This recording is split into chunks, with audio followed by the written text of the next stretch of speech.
I just hit 100,000 subscribers on YouTube, and it only took me 6 months. But here's the truth. I grew so quickly because I decided to do the complete opposite of what everyone else is doing. Because I knew that following the conventional YouTube growth playbook no longer works in 2025. And if you want to grow your channel, you're going to need to follow the new tactics that nobody else is using yet. So in this video, I'm going to show you exactly what I did so you can copy this strategy for your own channel. And hopefully in 6 months from now, you'll be holding your own one of these up too. So lesson number 1. The first mistake most small YouTubers make is that they punch way too far above their own weight. They look at the biggest creators on the platform and assume they can just copy their strategies and it will work for you.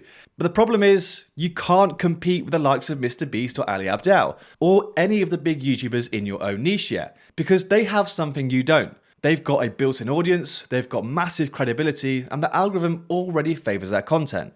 Instead, do what I did. I reverse engineered growth by studying the small creators first, not the big ones. Instead of doing what everyone else is doing and looking at the big YouTubers, I looked at the small YouTubers with less than 10,000 subscribers, and I just analyzed all of their top performing content. I did this with every single sub bracket. If I had less than 10,000 subscribers, I'd look at competitors with less than 10k subs too, then 20k, then 30k. I focused on the proven winners from creators in the same sub bracket as me, and then I made my own videos just much better than theirs. I understood that if I've got a small channel and I try and compete with the big dogs, I'm never going to win. So instead what I did is I wanted to start from the bottom and dominate each sub bracket first, and then keep moving tactically up to the next ones. And now that I've hit the 100k sub bracket, I can finally look at all of the other creators on 100k too. I'm just staying focused in my own lane. And when I was a small channel, I wasn't bothered about what the top guys are doing, and you shouldn't be either. So lesson 2 is that growing your channel gets so much easier after you get your first 1,000 subscribers. Like, without a doubt, the hardest part of YouTube is getting views on a brand new channel. But don't worry, because once you start gaining traction, growth becomes so much easier over time.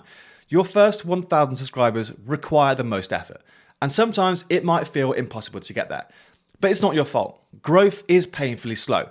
And it's simply because you don't have any social proof, the algorithm doesn't trust you yet, and you don't have any compound momentum.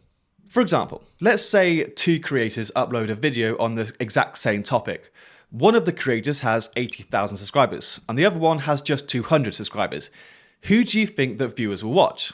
Well, the 80k creator. Why? Social proof. A big subscriber count makes people subconsciously assume you know what you're talking about. That's why once you hit 1,000, 10,000 and beyond, YouTube growth speeds up exponentially. The more subs you have, the more social proof you have. The more social proof you have, the more people trust you and watch your content. So the trick here is just surviving the hardship at the start of your journey, because most people quit way before they ever hit that tipping point. But that's just a game. Every channel you see now that has over 100,000 subscribers once also had the exact same amount of subscribers and views as you do right now. So anything is possible if you work hard enough for it. Okay, now that you've learned how to position your channel, the next step is figuring out why people should watch your videos over someone else's videos. Well, in one of my previous videos, I told you that you need to understand YouTube is a transactional relationship. And what I mean by this is, viewers pay creators with their time, and in return, they expect value. This is the basic exchange mechanism that drives YouTube. And unless you're an A-list celebrity, people really don't care about you. They only care about what value your content will give them. There's no such thing as a free lunch. If you want views and subscribers, you have to provide value. So you need to ask yourself, what value are your videos providing? And the 3 main types of value on YouTube are education, entertainment, or information. For me, my content is education. Like, every single video I post on this channel is designed to teach you something new about YouTube growth. I want you to finish every one of my videos knowing something new about YouTube that you didn't know before. However, someone like Mr. Beast, for example, is purely just entertainment. He's there to make you laugh and get you gripped on a challenge. Or on the other hand, Marques Brownlee, the tech review guy. He's purely just information. But what are you? What's your channel? And then taking this down to a micro level. Each individual video you post should have its own unique value content, and you should always decide what that's going to be before you actually begin to create the video. You need to be able to have the value offering so clearly defined that you could write it down within one sentence on a piece of paper. If you can't write it down in one sentence, you best believe that none of your viewers will understand what it is either. Now, for this video you're watching right now, my value offering is provide small channels with a proven 6-step formula to help achieve improved YouTube growth. Simple. One sentence, done. This then brings us on to the next lesson, which is your packaging. But before we go to the next lesson, I just have one super quick message from the sponsor of today's video. Now, a quick message to all my fellow small YouTubers. If you're not using this AI tool, you're missing out on a lot of views. All of the biggest creators on YouTube upload clips daily, and here's the latest trend behind it all. Nexus Clips. It's a viral AI tool that analyzes your videos, picks the best segments, and then creates up to 5 viral shorts from a single video. It effortlessly repurposes horizontal videos into vertical videos that you can instantly upload as shorts. It also has facial recognition, and it can even add animated subtitles automatically. Now, the top creators tried to keep this AI tool a secret, but now we all have access to it, so hop on this trend whilst it's still hot. Okay then, so your packaging. When you're a small or a new channel, nobody knows who you are, and nobody cares about you either. Which means the only way you're going to get people to click on your videos and watch them is by having a solid packaging, which is your title and thumbnail. I know I've said this a million times, but your titles and thumbnails are the most important part of your video, hands down. But pretty much every small YouTuber always falls into the trap of making a video first and then thinking about the title and thumbnail afterwards. But that's completely wrong. Your title and thumbnail are your packaging, your value, and your video should always be created around that. So you should never find yourself creating your videos first and then deciding on the packaging afterwards. For me, my best performing videos, the packaging clearly shows what you're going to get. Like these titles and thumbnails clearly show that I'm going to give you advice on how to grow on shorts, get 4,000 watch hours, or how to understand the algorithm. So my packaging is a clear and true reflection of what's inside the video. And that's because I did them first, and I created the actual videos afterwards. Now, getting people to click is just step one, but the real challenge is keeping them watching. That's why lesson number 5 is crucial. The first 30 seconds of your video will be make or break of your overall success. And this is something I wish I'd known much sooner, because most small channels don't understand just how crucially important the first 30 seconds of any video are. Your title and thumbnail are obviously the most vital elements for getting clicks, but once your viewers are in, the first 30 seconds of your video become the second most important factor. Every single video you ever produce will always experience the biggest drop-off of viewers within the first 30 seconds. This is the most challenging part to master. Even Mr. Beast struggles with it.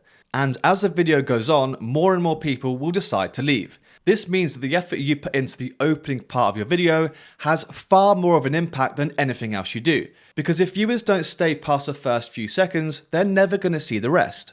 So if you find yourself spending hours and hours on perfecting edits or animations that appear, let's say 7 minutes into a 10-minute video, chances are very few people will ever even see them. Instead, what you need to do is focus on making the first 30 seconds of your video as engaging as humanly possible. And once your viewers are hooked, you can then ease up a little bit. But the key here is to put the most amount of effort at the start to maximize your attention. This is what we call front loading, which is where you pack the beginning of your video with the best content to capture attention. The stronger your first 30 seconds, the better your chance of audience retention, and the higher your chances of triggering the algorithm to push your content out even further.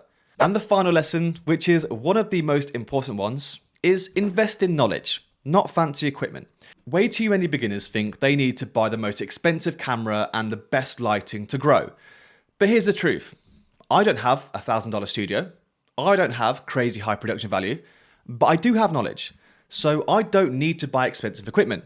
Like, look at the camera quality of my first videos. It was terrible, but the video still got over 600,000 views because I knew exactly what I was doing and I gave the right value. So people didn't mind about the poor quality camera because they knew they were getting high quality content value.